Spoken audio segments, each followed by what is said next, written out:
Exercise जो है आपको कराएंगे। तो सभी बच्चे जो हैं आरोही हिंदी व्याकरण में लेसन 1 जो है आपका कौन सा है? लैंग्वेज एंड ग्रामर, यानी कि भाषा और व्याकरण। भाषा और व्याकरण, तो इसमें जो है आप निकाल लेंगे सभी बच्चे, और इसके साथ साथ जैसे बातचीत करते हुए, लिखते हुए और खेलते हुए ये आप इसके साथ एक्टिविटी भी बना सकते हैं। तो इसमें मैंने आपको जैसे कल समझा था भाषा के प्रकार, भाषा जो है कितने प्रकार की होती है? 3 प्रकार की होती है, मौखिक भाषा, लिखित भाषा और सांकेतिक भाषा। ये मैंने आपको कल डिटेल्स आपको बताई थी इसकी, ठीक है। तो भाषा किसे कहते हैं? भाषा वह साधन है जिसके जोड़ने, भाव का आदान प्रदान समझने या समझाने के लिए करते हैं, उसे हम भाषा कहते हैं। तो ये इसमें जो है बेटा भाषा की डेफिनेशन भी आपकी दी गई है। फिर आपसे पूछा जाए कि भाषा के जो है प्रकार, भाषा के आपके ये प्रकार भी दिए गए हैं, आगे क्वेश्चन आंसर में मैं आपको कराऊंगी, ठीक है। तो ये भाषा की यानी कि स्माइल चेहरा, इसको बोलती हूँ मैं जब क्वेश्चन में बोलती हूँ ना स्माइल चेहरा, इस पे आ जाइएगा, यानी कि ग्रीन पट्टी, ये ग्रीन पट्टी है फेस, अलग अलग में जैसे ग्रीन पट्टी है यहाँ पर स्माइल, यानी कि जहाँ पर स्माइल होती है वहाँ पर जो है आपकी डेफिनेशन होती है, ठीक है। तो यानी कि सभी बच्चे जो है अपनी 6th क्लास में आरोही हिंदी व्याकरण निकालिएगा। अब मैं इसमें आपको कराएंगे यानी कि एक्सरसाइज, ठीक है। सभी निकालिएगा।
सभी बच्चे ने जो है अपनी हिंदी ग्रामर की बुक निकाली होगी। तो पेज नंबर पर आएंगे सभी बच्चे। पेज नंबर जो है बेटा आपका इस पर है प्रश्नमाला का 7 पेज। कौन सा? 7 पेज। तो आइएगा 7 पेज पर। सबसे पहले बेटा देखेंगे इसमें ख पॉइंट, यानी कि उचित विकल्प पर राइट का चिन्ह लगाइए। उचित विकल्प पर राइट का चिन्ह लगाइए। भाषा को शुद्ध रूप से बोला या लिखा जाता है किसके द्वारा? किसके द्वारा पता है आपको? बोलिए बेटा। भाषा को शुद्ध रूप में बोला या लिखा जाता है व्याकरण के द्वारा। किसके द्वारा? व्याकरण के द्वारा। ठीक है। सेकंड क्वेश्चन, लिखने की विधि या ढंग को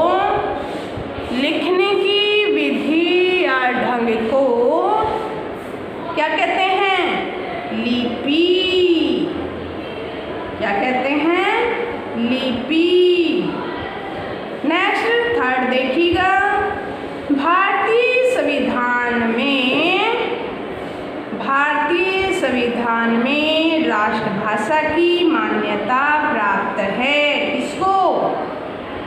भारतीय संविधान में राष्ट्रभाषा की मान्यता किसे प्राप्त है पता है आपको? हिंदी को। किसको? हिंदी को, क्योंकि 14 सितंबर को जो है 1949 को भारतीय संविधान ने जो है हिंदी को राष्ट्रभाषा घोषित कर दिया था। तो इसलिए जो है इसको हिंदी को संविधान की राष्ट्रभाषा माना जाता है। क्वेश्चन नंबर 4 पर आइएगा। कौन से पर? 4 पर आइएगा। भाषा के प्रकार होते हैं। इसमें कहते हैं कि भाषा कितने प्रकार की होती है। भाषा जो है बेटा कितने प्रकार की होती है? भाषा 3 प्रकार की होती है। कितने प्रकार की? 3 प्रकार की होती है। नंबर 1 मौखिक, सेकंड लिखित और थर्ड सांकेतिक। तो ये हमारे कौन से हैं? यानी कि 3 रूप होते हैं भाषा के। भाषा के कितने रूप होते हैं, प्रकार होते हैं? यानी कि 3। ये हो गया आपका क्वेश्चन नंबर क्या? एक बार फिर देखिएगा। भाषा को शुद्ध रूप में बोला जाता है व्याकरण द्वारा। सेकंड लिखने की विधि या ढंग को कहते हैं लिपि। थर्ड भारतीय संविधान में राष्ट्रभाषा की मान्यता प्राप्त है हिंदी को। और भाषा के जो हैं प्रकार होते हैं कितने? 3। भाषा के कितने प्रकार होते हैं? 3 प्रकार होते हैं। ठीक है, तो नेक्स्ट यानी कि 6 पॉइंट पर आइएगा। रिक्त स्थान भरिए। क्या करिए? रिक्त स्थान भरिए। तो डैश द्वारा भाषा के शुद्ध रूप का ज्ञान होता है। डैश, डैश यानी कि खाली स्थान। डैश द्वारा डैश द्वारा भाषा के शुद्ध रूप का ज्ञान होता है। किसके द्वारा? व्याकरण के द्वारा। व्याकरण के द्वारा जो है भाषा का शुद्ध ज्ञान होता है। तो व्याकरण पर टिक करेंगे। ठीक है, यानी कि व्याकरण इसमें भर लेंगे। सेकंड जो है आपका इसमें क्वेश्चन क्या है देखेंगे। लिखने की विधि को डैश कहते हैं? पता है आपको? लिखने की विधि को क्या कहते हैं? लिपि। लिखने की विधि को लिपि कहते हैं। थर्ड क्वेश्चन, भारतीय संविधान में 22 भाषाओं को कितनी? 22 भाषाओं को मान्यता प्राप्त है या प्रदान है। 22 भाषाओं को भारतीय संविधान में 22 भाषाओं को मान्यता प्रदान की गई है। अब 4th है इसमें आपका लिखी जाने वाली भाषा को, लिखी जाने वाली भाषा को लिखित कहलाती है। लिखी जाने वाली भाषा लिखित कहलाती है। लिखित भाषा कहलाती है। कौन सी कहलाती है? लिखित भाषा। लिखी जाने वाली भाषा लिखित भाषा कहलाती है। ठीक है बेटा। नेक्स्ट चलेंगे एक्सरसाइज गे पॉइंट। ये देखिएगा, संस्कृत देवनागरी लिपि में लिखी जाती है। ग पॉइंट में क्या है, दिए गए कथनों में सही के लिए राइट और गलत के लिए रॉन्ग का चिन्ह लगाइएगा। जो हमारी लाइनें सही हैं, पॉइंट सही हैं, उस पर हम राइट का चिन्ह लगाएंगे। जो पॉइंट हमारे गलत हैं उन पर जो है रॉन्ग का चिन्ह लगाएंगे। तो इसमें क्या है, पहला संस्कृत देवनागरी लिपि में लिखी जाती है। तो ये क्या है, यानी कि राइट। देवनागरी लिपि में लिखी, संस्कृत देवनागरी लिपि में लिखी जाती है। नेक्स्ट, लिपि भाषा को शुद्ध बनाती है। लिपि भाषा को शुद्ध बनाती है, ये रॉन्ग है आपका, क्योंकि ये गलत है, क्योंकि शुद्ध जो है कौन बनाता है, व्याकरण। ठीक है, व्याकरण क्या करता है, भाषा को शुद्ध बनाता है, जबकि लिपि लिखने के ढंग को कहते हैं। नेक्स्ट, समाचार पत्रों में लिखित भाषा का प्रयोग किया जाता है। राइट, क्योंकि समाचार जो पत्र होते हैं उनमें लिखा जाता है। अगर हम समाचार पत्र को पढ़ेंगे तो वो कौन सी भाषा हो जाएगी, हमारी मौखिक भाषा हो जाएगी। ठीक है, आगे चलिएगा। तो ये राइट आएगा, थर्ड आपका राइट। फोर्थ, मौखिक भाषा के द्वारा ही हम अपने साहित्य को सुरक्षित रखते हैं। रॉन्ग। मौखिक तो बेटा मुंह से बोले जाने वाली भाषा होती है, उसमें सुरक्षित रहेगा हमारा साहित्य। रॉन्ग, क्योंकि लिखित भाषा के द्वारा ही हम अपने साहित्य को सुरक्षित रख सकते हैं। तो ये हमारा रॉन्ग है। ठीक है, फिफ्थ देखिएगा, भारतीय संविधान द्वारा 28 भाषाओं को मान्यता प्रदान की गई है। नहीं, इसमें हमारी बुक में जो है वो 22 भाषाओं को ही मान्यता दी गई है। कितनी भाषाओं को, 22 भाषाओं को। ठीक है, तो इसमें आपकी हो गया, एक बार फिर देखे गया पॉइंट, पहला right, second wrong, third right, fourth wrong और फिफ्थ भी रॉन्ग। ठीक है, तो ये आपने जो है अपनी बुक पर किसे निशान लगा रहे हैं आप, पेंसिल का प्रयोग करेंगे बेटा, पेंसिल। कोई भी बच्चा जो है बुक के ऊपर पेन का प्रयोग न करे। तो चलिएगा घ पॉइंट यानी कि क्वेश्चन आंसर जिन बच्चों ने अभी नहीं किए हैं वो कर लें। परीक्षा आपकी नज़दीक आ गई है, इसलिए हम दोहराई करा रहे हैं। तो क्वेश्चन नंबर घ में आता है आपका फर्स्ट, भाषा किसे कहते हैं। तो पेज नंबर बेटा 5 पर निकालिए, ग्रीन पट्टी स्माइल, जैसे मैंने स्टार्टिंग में आपको दिखाया था। भाषा वह साधन है जिसके द्वारा मनुष्य अपने विचारों का आदान प्रदान करता है, या ये भी कर सकते हो अपने विचारों को उसको समझाना, उसके विचारों को समझना ही भाषा कहलाता है। अपने भावों का आदान प्रदान, अपने विचारों का आदान प्रदान ही भाषा कहलाता है। ये आपका जो है क्वेश्चन नंबर 1, सभी ने लगा लिया ऊपर टिक, क्वेश्चन नंबर 1। अब जो आता है आपका, इसमें क्वेश्चन नंबर 2 देखेंगे।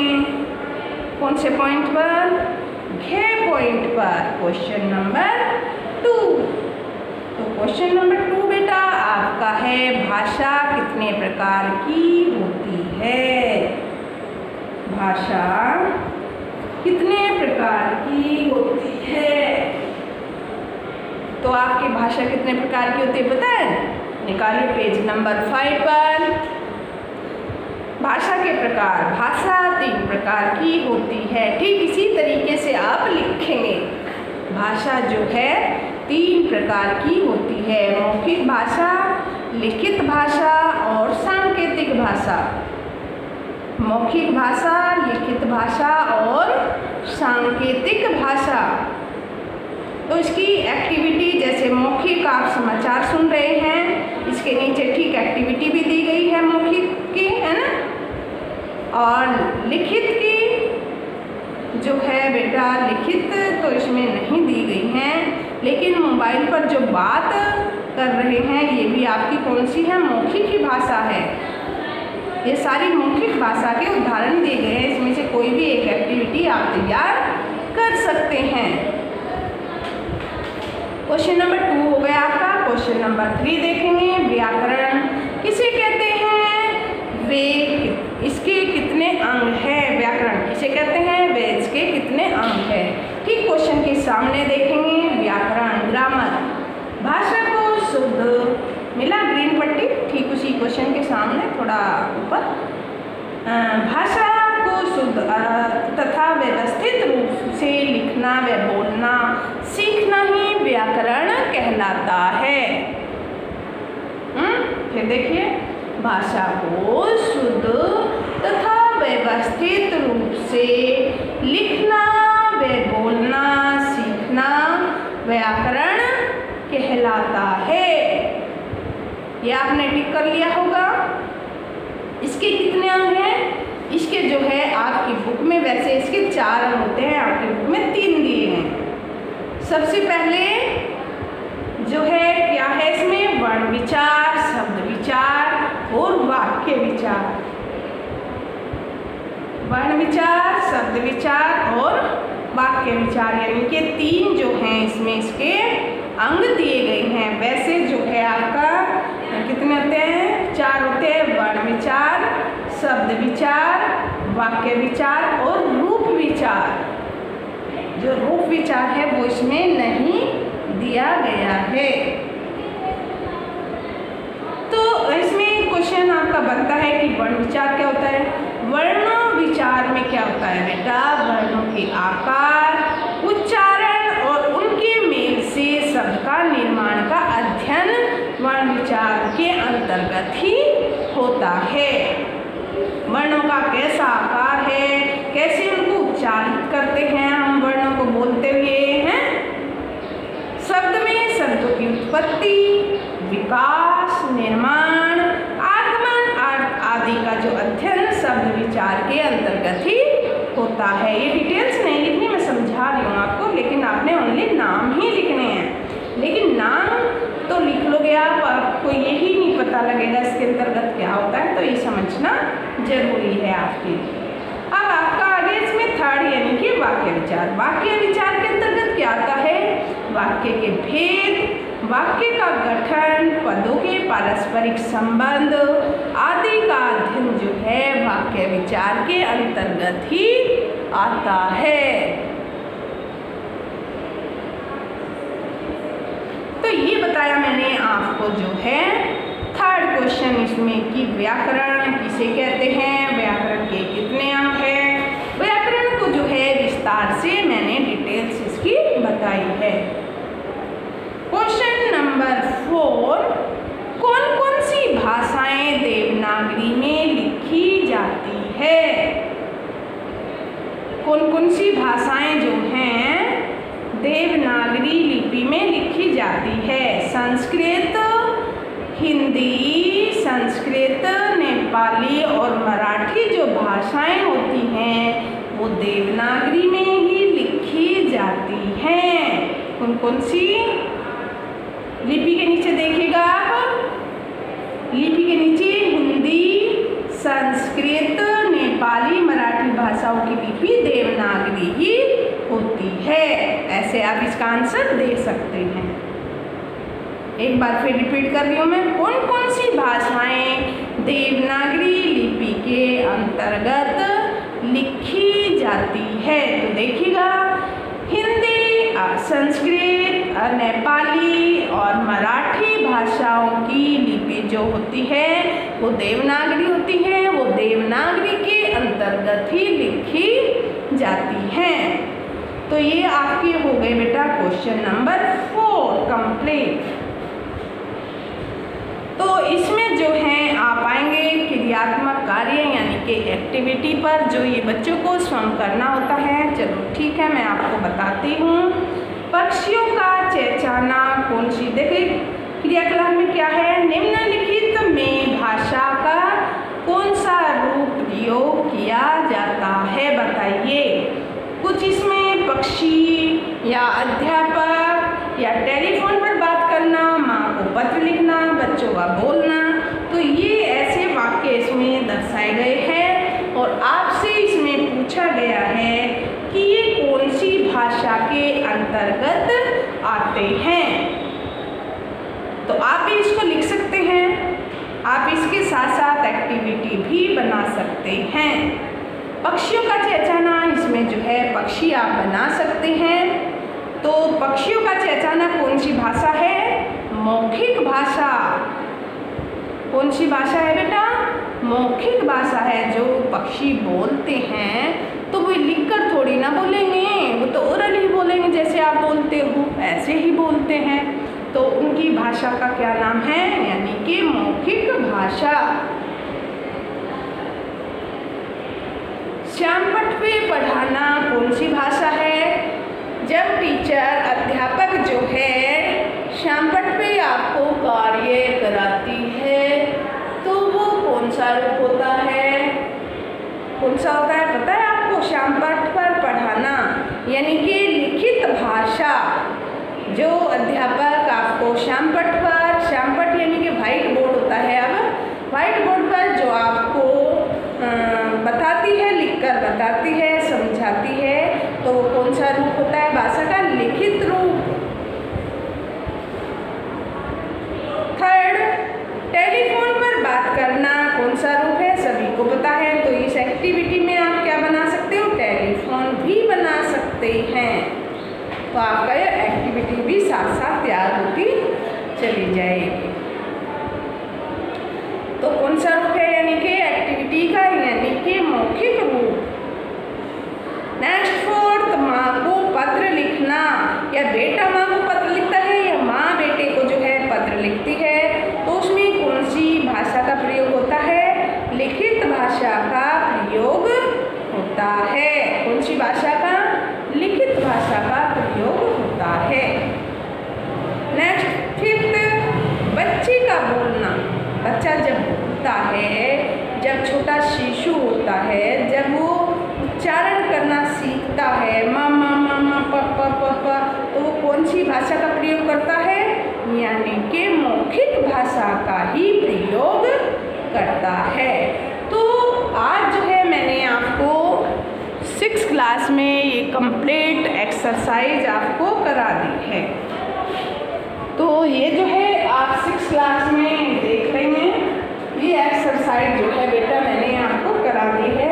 ये वैसे मैं आपकी इनकी PDF भी आपको भेज दूँगी, लेकिन देखना चाहें तो ये आप वीडियो में भी देख सकते हैं, ठीक है। तो ये सभी ने मेरे साथ साथ टिक या रोम जो भी आपने की होगी, ये सभी बच्चों ने कर लिया होगा। तो आज यानी कि जो है कितनी डेट को, यानी कि 15 सितंबर 2020 में जो है क्लास 6 में हिंदी आरोही व्याकरण में मैंने आपको कौन सा लेसन कराया है, लेसन 1 कराया है।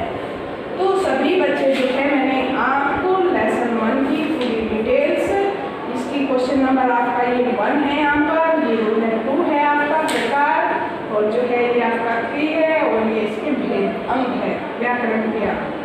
तो ये जो है मैंने आपको ये आपके क्वेश्चन आंसर, जब आप कॉपी पे करते हैं तो सबसे पहले क्वेश्चन आंसर ही करें, ठीक है। तो आज यानी कि 15 सितंबर 2020 को क्लास 6 में सब्जेक्ट हिंदी लेसन 1 आरोही हिंदी व्याकरण में आपको लेसन 1 कंप्लीट करा दिया है। कल जो है मैं इसकी आपको डेली क्लास दूंगी, तो सभी बच्चे ध्यान से देखेंगे। आज के लिए